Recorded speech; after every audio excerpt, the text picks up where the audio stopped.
White হাউসে ট্রাম্পের বিলাসী বলরুম নির্মাণ কাজ বন্ধের আদেশ আদালতের। কংগ্রেসের অনুমোদন না পাওয়া পর্যন্ত কাজ বন্ধ থাকবে। ডাকযোগের ভোট নিয়ে ট্রাম্পের আপত্তি কঠোর করতে নতুন নির্বাহী আদেশে স্বাক্ষর। আদালতে এটি টিকবে না বলছেন সমালোচকরা। বাগদাদে মার্কিন সাংবাদিক অপহৃত, নেপথ্যে ইরানপন্থী মিলিশিয়া গোষ্ঠী, এক সন্দেহভাজন গ্রেপ্তার। উদ্ধারে কাজ করছে ট্রাম্প প্রশাসন।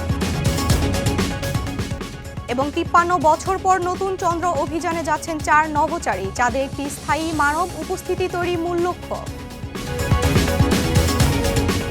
উত্তর আমেরিকার রাজনীতি, অর্থনীতি, অভিবাসন ও আন্তর্জাতিক সম্পর্কে সর্বশেষ খবর নিয়ে আপনাদের জন্য আরটিভির বিশেষ পরিবেশনা আমেরিকান রাউন্ড আপ। আপনাদের সঙ্গে আছি আমি সুমা ইসলাম। মার্কিন প্রেসিডেন্ট ডোনাল্ড ট্রাম্পের বহু আলোচিত $400 মিলিয়ন হোয়াইট হাউস বলরুম নির্মাণ প্রকল্প স্থগিত করেছে এক ফেডারেল বিচারক রিচার্ড লিওন। কংগ্রেসের অনুমোদন ছাড়া হোয়াইট হাউসের ধ্বংসপ্রাপ্ত ইস্ট উইংয়ে নতুন ভবন নির্মাণ করা যাবে না বলে মন্তব্য করেন তিনি। তবে হোয়াইট হাউসের নিরাপত্তা ও সুরক্ষার জন্য প্রয়োজনীয় কাজ চলমান রাখতে কোনো বাধা নেই বলেও জানান বিচারক। ফলে 90,000 বর্গ ফুটের এই বলরুম প্রকল্প আপাতত বন্ধ থাকছে।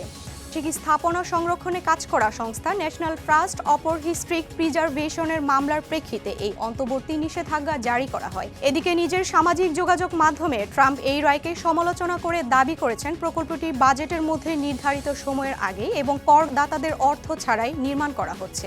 এই রায়কে আমেরিকান জনগণের জন্য বিজয় বলে অভিহিত করেছেন ন্যাশনাল ট্রাস্টের প্রেসিডেন্ট ক্যারল হুইলেন। নিউ ইয়র্কের ক্যাম্পেইন ফিন্যান্স বোর্ডকে আদালতে চ্যালেঞ্জ করার ঘোষণা দিলেন রিপাবলিকান গভর্নর প্রার্থী ব্রুকস ব্ল্যাকম্যান। বোর্ড তার নির্বাচনী প্রচারণার জন্য মেলানো অর্থ বা ম্যাচিং ফান্ড প্রদানে অসমর্থ হওয়ায় ওই ঘোষণা দেন তিনি। এর আগে তিনি অভিযোগ করেন যদি তাকে এই অর্থ থেকে বঞ্চিত করা হয় তাহলে নিউ ইয়র্কে একদলীয় শাসন ব্যবস্থা চালু হতে পারে। এর আগে বোর্ড জানায় নাসাউ কাউন্টির নির্বাহী ব্ল্যাকম্যানকে কমপক্ষে $7 মিলিয়ন ম্যাচিং ফান্ড দেওয়া সম্ভব নয়। তার মুখপাত্র বলেছে বোর্ডের সিদ্ধান্ত রাজনৈতিক পক্ষপাত লক্ষ্য করা যায় এবং রাজ্যের বর্তমান গভর্নর ক্যাথি হোচুলের প্রভাব রয়েছে। ইতিমধ্যে আপিল করার জন্য একটি আইন সংস্থা নিয়োগ করেছেন ব্ল্যাকম্যান। ডাকযোগে ভোট বা মেইল ইন ভোটিং আরও কঠোর করার লক্ষ্যে নতুন একটি নির্বাহী আদেশে স্বাক্ষর করেছেন যুক্তরাষ্ট্রের প্রেসিডেন্ট ডোনাল্ড ট্রাম্প। এই আদেশে বলা হয়েছে ফেডারেল ডেটা ব্যবহার করে প্রতিটি অঙ্গরাজ্যে ভোট দেওয়ার যোগ্য মার্কিন নাগরিকদের তালিকা প্রস্তুত করতে হবে। পাশাপাশি শুধুমাত্র অনুমোদিত ভোটার তালিকা থাকা ব্যক্তিদের কাছে অনুপস্থিত ব্যালট পাঠানোর নির্দেশ দেওয়া হয়েছে। এছাড়া প্রতিটি ব্যালটের জন্য ইউনিক ট্র্যাকিং বারকোড সহ নিরাপদ খাম ব্যবহারের বাধ্যবাধকতা আরোপ করা হয়েছে।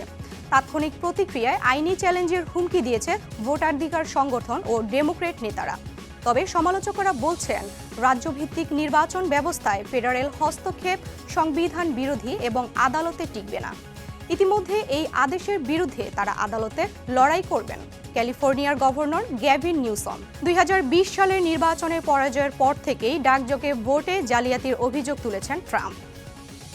যুক্তরাষ্ট্রের উইসকনসিন অঙ্গরাজ্যে কংগ্রেশনাল মানচিত্র নিয়ে ডেমোক্রেট ভোটারদের করা একটি মামলা খারিজ করে দিয়েছেন 3 বিচারকের একটি প্যানেল। রায়ে বলা হয় উইসকনসিনে কংগ্রেশনাল জেলা পুনর্নির্ধারণের প্রয়োজন আছে কিনা সেটি নির্ধারণের এখতিয়ার একমাত্র রাজ্যটির সুপ্রিম কোর্টের। বিচারকদের প্যানেল স্পষ্ট করে জানায় তারা বর্তমান মানচিত্রকে সমর্থন করছেন না, বরং নিম্ন আদালত হিসেবে তাদের সেই ব্যাখ্যা দেওয়ার ক্ষমতা নেই যা রাজ্যের সর্বোচ্চ আদালতের সিদ্ধান্তে স্পষ্টভাবে উল্লেখ নেই। ফলে ডেমোক্রেট ভোটারদের দাবি অনুযায়ী নতুন করে জেলা বিন্যাসের পথ আপাতত বন্ধ থাকছে। বর্তমানে উইসকনসিনে 8টি কংগ্রেশনাল আসনের মধ্যে 6টি রিপাবলিকানদের দখলে রয়েছে, যেখানে 2টি আসনকে প্রতিদ্বন্দ্বিতাপূর্ণ হিসেবে বিবেচনা করা হয়। এদিকে প্রেসিডেন্ট ডোনাল্ড ট্রাম্পের আহ্বানে রিপাবলিকান নিয়ন্ত্রিত অঙ্গরাজ্যগুলোতে কংগ্রেশনাল মানচিত্র পুনর্নির্ধারণ নিয়ে জাতীয় পর্যায়ে নতুন করে রাজনৈতিক লড়াই শুরু হয়েছে। টেক্সাসের রিপাবলিকানরা মধ্য মেয়াদে মানচিত্র পরিবর্তনের উদ্যোগ নেওয়ার পর ক্যালিফোর্নিয়া সহ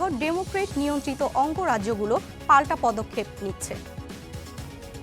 লক্ষ্য অর্জিত না হলেও যুক্তরাষ্ট্রের দ্রুতই ইরান যুদ্ধ থেকে নিজেদের গুটিয়ে নেওয়া হবে বলে মনে করেন যুক্তরাষ্ট্রের 2/3 মানুষ।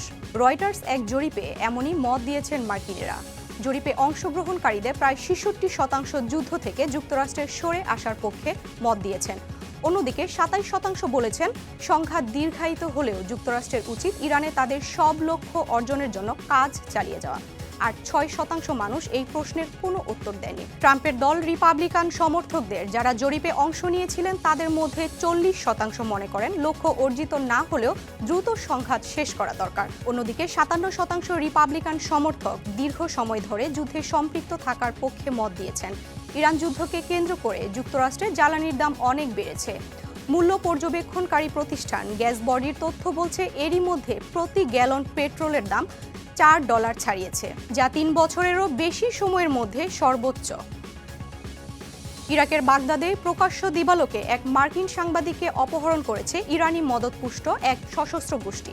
পুরস্কারজয়ী এই ফ্রিল্যান্সার সাংবাদিকের নাম শেলি কিটেলসন। স্থানীয় সময় মঙ্গলবার বিকেলে শহরের একটি ব্যস্ত রাস্তা থেকে দুটি গাড়ির বহর করে তাকে তুলে নিয়ে যাওয়া হয়। ঘটনার পরপরই তাকে উদ্ধারে অভিযান শুরু করে ইরাকি নিরাপত্তা বাহিনী। ধাওয়ায় অপহরণকারীদের একটি গাড়ি উল্টে গেলে এক সন্দেহভাজনকে গ্রেপ্তার করে পুলিশ। তবে কিটেলসনকে সেই গাড়িতে পাওয়া যায়নি। বর্তমানে তার সন্ধানে এবং বাকি অপরাধীদের ধরতে পূর্ব বাগদাদে তল্লাশি অভিযান চলছে। ট্রাম্প প্রশাসন থেকে জানানো হয়েছে কেল্লির মুক্তির ব্যাপারে কাজ করছে মার্কিন পররাষ্ট্র দপ্তর। যুক্তরাষ্ট্রে গির্জা বা উপাসনালয়গুলোকে রাজনৈতিক প্রার্থীদের সমর্থন দেওয়ার সুযোগ করে দিতে ট্রাম্প প্রশাসনের প্রস্তাবিত এক সমঝোতা চুক্তি বাতিল করেছেন ফেডারেল বিচারক। টেক্সাসের বিচারক জে ক্যাম্বেল রায় বলেন, এ বিষয়ে সিদ্ধান্ত নেয়ার এখতিয়ার তার আদালতে নেই। ফলে ইন্টারনাল রেভিনিউ সার্ভিস বা IRS এর সঙ্গে করা চুক্তিটি অনুমোদন করা সম্ভব নয় বলে জানান তিনি। এই চুক্তির আওতায় গির্জা ও অন্যান্য ধর্মীয় প্রতিষ্ঠানগুলো তাদের অনুসারীদের কাছে রাজনৈতিক প্রার্থীদের সমর্থন জানাতে পারত, তবুও তাদের করমুক্ত অলাভজনক মর্যাদা বজায় থাকত।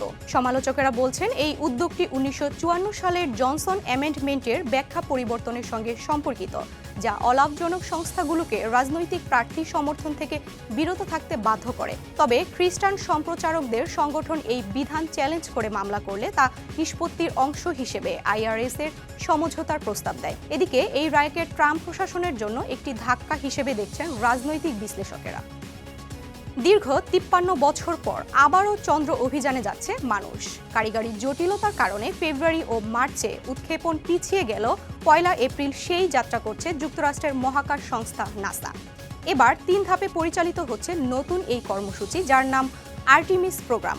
দ্বিতীয় ধাপেও আর্টেমিস 2-তে মহাকাশচারীরা পৃথিবীর কক্ষপথ ছাড়িয়ে চাঁদের কাছাকাছি গিয়ে একটি উচ্চ গতির লুপ সম্পন্ন করে ফিরে আসবেন। আর তৃতীয় ধাপে আর্টেমিস 3-এ চাঁদের মাটিতে অবতরণের পরিকল্পনা রয়েছে।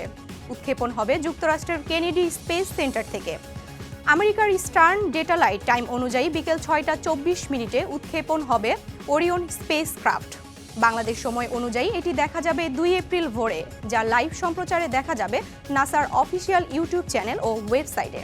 আর্টেমিস প্রোগ্রাম এর মূল লক্ষ্য হলো চাঁদে একটি স্থায়ী মানব উপস্থিতি তৈরি করা, যা ভবিষ্যতে মঙ্গল গ্রহে মানুষ পাঠানোর প্রস্তুতির অংশ হিসেবে কাজ করবে। এর আগে 1972 সালে চাঁদে মানুষ পাঠিয়েছিল নাসা। এই পর্যন্তই আমেরিকান রাউন্ড আপ। উত্তর আমেরিকার গুরুত্বপূর্ণ সব আপডেট পেতে RTVর সাথেই থাকুন। মতামত জানান RTVর সামাজিক যোগাযোগ মাধ্যমে। সবাই ভালো থাকুন।